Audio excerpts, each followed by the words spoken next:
Hello everyone. आज हम देखेंगे जेनेटिक्स। ये बहुत ही कॉमन टॉपिक है जेनेटिक्स। जेनेटिक्स को हम कैसे डिफाइन करेंगे? It is a branch of biology के ये एक बायोलॉजी की ब्रांच है जो किससे डील करती है? Hereditary and variations. हेरिडिटरी और वेरिएशन का मतलब क्या है? हेरिडिटरी का मतलब क्या है? To transfer the character, okay ना, जो वन जनरेशन से नेक्स्ट जनरेशन में जो ट्रांसफ़र करता है कैरेक्टर उसको बोलेंगे hereditary. And variation is simply means changes, means parents से ऑफस्प्रिंग में क्या चेंजेस हो रहे हैं कैरेक्टर्स के, उसको बोलेंगे हम वेरिएशंस। सो क्लियर ना? जेनेटिक्स का मतलब है ए ब्रांच ऑफ बायोलॉजी जो किससे डील करती है? हेरिडिटरी और वेरिएशन से डील करती है। सो नेक्स्ट वन इज़ तो वर्ड जो है हमारा जेनेटिक्स जो वर्ड है वो कहाँ से ऑरिजिन हुआ है? उसका ऑरिजिन है ग्रीक है। ग्रीक में उसका वर्ड क्या था? जेनेसिस। जेनेसिस का मतलब किसी चीज़ की शुरुआत होना। देखिए ऑरिजिन मीन्स किसी चीज़ का ऑरिजिन होना या फिर किसी चीज़ की शुरुआत होना। तो जेनेटिक जो वर्ड है उसको किसने कॉइन किया है? विलियम बैटिसन ने कॉइन किया है। कौन सी ईयर में? In the year 1905। देन यहाँ देखिए मैंने एक क्लियर सा डेफिनेशन दिया है आप लोग को हेरिडिटरी और वेरिएशन के लिए। हेरिडिटरी का मतलब क्या है? Transfer of characters. देखिए कैरेक्टर्स का ट्रांसफ़र होना कहाँ से? वन जनरेशन से नेक्स्ट जनरेशन तक। वेरिएशन का मतलब क्या है? डिफरेंसेस। किस में? कैरेक्टरिस्टिक्स में।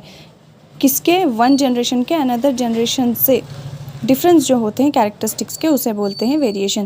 Then next one father of genetics. Okay, हम जब पढ़ रहे हैं जेनेटिक्स तो हमको पता होना चाहिए कि who is the father of genetics. So father of genetics कौन है? Grigor Mendel. सो जेनेटिक्स जब हम पढ़ते हैं तो हमें दो बातें ध्यान में रखनी चाहिए, उसके दो कैरेक्टरिस्टिक्स। तो पहले है phenotype. Phenotype is nothing but physical character. जैसे कि मान लीजिए किसी के हाइट है, किसी का आई कलर है, किसी का हेयर कलर है, ये सारी चीज़ें हम लोग देख सकते हैं। So these are physical characters. और जीनोटाइप का मतलब है जेनेटिक मेकअप। जेनेटिक मेकअप का मतलब ये है कि जो हम चीज़ें नहीं देख सकते हैं। ओके, सो फिनोटाइप को हम हमेशा वर्ड्स से रिप्रेजेंट करते हैं और जीनोटाइप को लेटर्स से रिप्रेजेंट करते हैं। ओके, सो हम लोग देखेंगे जेनेटिक्स में बेसिकली मल्टीपल एलील्स। सो हमें पता है जीन्स का मतलब क्या है? जो डीएनए में रहते हैं जिसकी हेल्प से कैरेक्टर्स ट्रांसफॉर्म होते हैं वन जनरेशन से अनदर जनरेशन को। तो देखिए मल्टीपल एलील्स। सो अगर हमें मल्टीपल एलील्स पढ़ना है तो उसका बेस्ट एग्जांपल है एबीओ ब्लड ग्रुप। अगर हम एबीओ ब्लड ग्रुप पढ़ेंगे तो हमें मल्टीपल एलील्स अच्छे से समझ आ जाएगा। सो जीन्स के टू अल्टरनेटिव फॉर्म्स रहेंगे। ओके, उसे हम बोलेंगे एलील्स। सो अगर एक जीन का एक से ज़्यादा एलील रहा तो हम उसे बोलेंगे मल्टीपल एलील्स। और ये बच्चों सिंगल इंडिविजुअल में नहीं होता, ये हमेशा पॉपुलेशन में विजिबल होता है। So ABO blood groups. So ABO blood group मैंने अभी बताया, it is very important to study and it is the best example of multiple allelism. अगर हमें मल्टीपल एलील्स की कैरेक्टरिस्टिक्स पढ़ने हैं, जानने हैं, तो हम लोग एबीओ ब्लड ग्रुपिंग के थ्रू जान सकते हैं। तो एबीओ ब्लड ग्रुप जो है किसने प्रपोज किया है? वो है Landsteiner, Karl Landsteiner. He is the one who propose the ABO blood group. So इसको हम कैसे कैसे क्लासीफाई करते हैं? Presence of antigen. सो हमारे आरबीसी के सरफेस पर जो है एक एंटीजन होता है और हमारे ब्लड प्लाज्मा में जो है एंटीबॉडीज़ होते हैं। इन दोनों के जो कि एंटीजन और एंटीबॉडी के प्रेजेंस और एब्सेंस से हम ये जान सकते हैं कि हमारा ब्लड टाइप क्या है। सो फॉर एग्जांपल अगर मान लीजिए किसी का ब्लड टाइप ए है, that is a blood type, और ए ब्लड ग्रुप भी बोल सकते हैं आप लोग। सो उसके लिए एंटीजन ए होना चाहिए on the surface of RBC और एंटी बी एंटीबॉडी होनी चाहिए कहाँ पर? ब्लड प्लाज्मा पे। वैसे ही बी ब्लड ग्रुप या बी ब्लड टाइप होने के लिए एंटीजन कहाँ होना चाहिए? एंटीजन बी होना चाहिए आरबीसी के सरफेस पे और एंटी ए एंटीबॉडी होनी चाहिए ब्लड प्लाज्मा में। और अगर ए बी ब्लड टाइप है तो हमें एंटीजन ए एंड बी होनी चाहिए on the surface of RBC और नो एंटीबॉडीज, यहाँ पर कोई एंटीबॉडी नहीं होते। सो हमारा ब्लड टाइप है A B type of blood. Okay, अगर हमें ओ ब्लड टाइप होगा तो नो एंटीजन, मतलब कि सरफेस ऑफ द आरबीसी पे कोई एंटीजन नहीं रहेगा, लेकिन anti A and anti B antibody रहेगी किस पर? प्लाज्मा में। सो बर्नस्टेन, तो ये बर्नस्टेन जो है ना हमें डिस्कवर करवाए कि ये फिनोटाइप्स जो हमें आ रहे हैं ब्लड टाइप ए बी के लिए, या वो कैसे हो सकते हैं, बाय द इंटरैक्शंस, ओके ना, इंटरैक्शन ऑफ एलिल्स।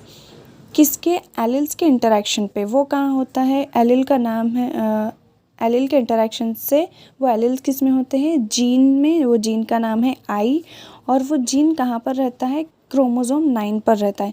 सो देखिए, आई जीन है, ओके, उसके एलिल्स हैं इन तीनों, आई ए आई बी एंड आई ओ, ये 3 एलिल्स हैं। इन तीनों के इंटरैक्शन के बेसिस पर हमें फिनोटाइप मिलता है, ओके। आई ए और आई बी अगर होगा हमारे क्रोमोसोम नंबर 9 में, तो वो एंटीजन ए और एंटीजन बी प्रोड्यूस करेगा, ओके। अगर आई ओ होगा तो एंटीजन नहीं प्रोड्यूस करेगा। आई ए एन आई बी जो होगा डोमिनेंट होगा किस पर, आई ओ वाले एलिल पर। लेकिन आई ए एन आई बी जो होगा को डोमिनेंट्स, मीन्स ये ए जितना बी को डोमिनेट कर सकता है, बी उतना ही ए को डोमिनेट कर सकता है।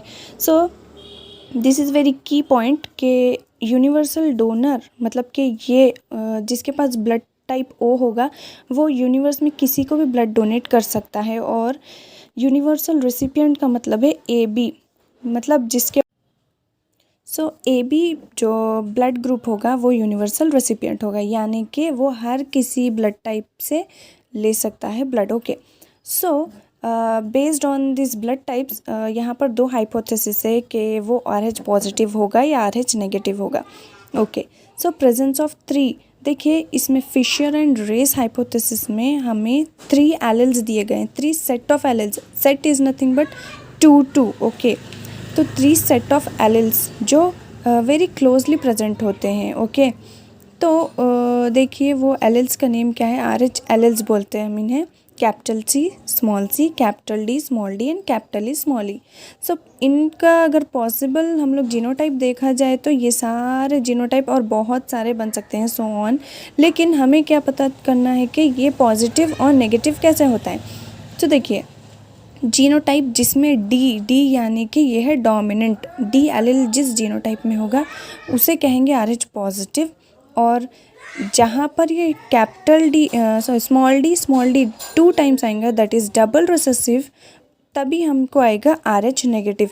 सो बाय दिस हाइपोथेसिस सिंपल है, डोमिनेंट वाला होगा तो RH पॉजिटिव होगा, अगर डबल रिसेसिव होगा तो RH नेगेटिव होगा, okay. Next one last is Wiener hypothesis.